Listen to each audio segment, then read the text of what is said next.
Ardan, présidente du nouveau parc national de la Guadeloupe.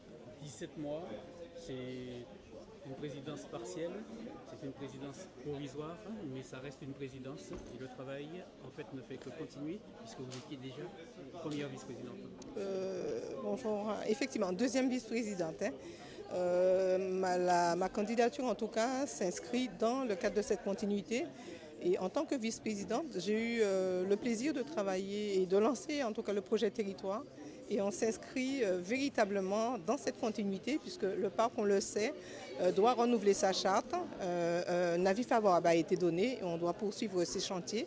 Et puis l'arrivée du nouveau directeur depuis un an a donné une impulsion toute particulière. Il y a un renouveau avec la communication qui a été revisitée.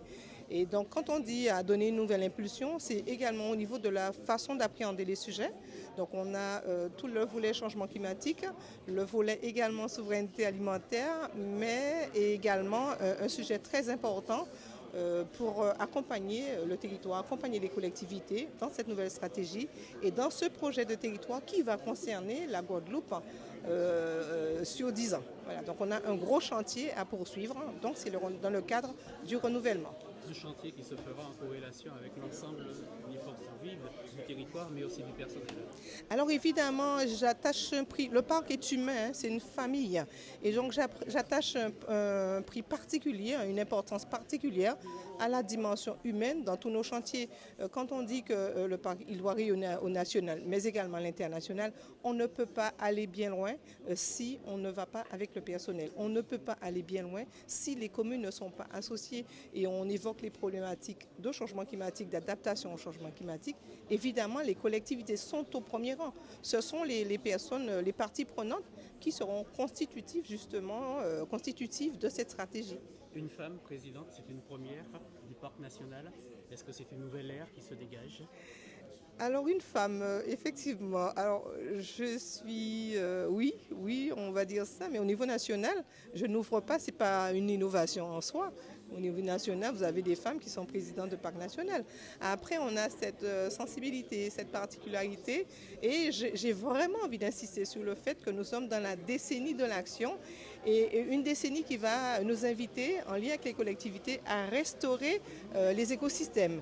Et c'est le fondement même de la vie. Et quand on parle de vie, on parle de femmes, bon, pour moi c'est étroitement associé. Donc on a cette responsabilité pour accompagner les territoires et faire en sorte que le parc, il rayonne encore plus parce que le poste président, Luizy, a fait un travail extraordinaire et on ne peut que lui rendre hommage parce qu'il nous laisse un précieux héritage.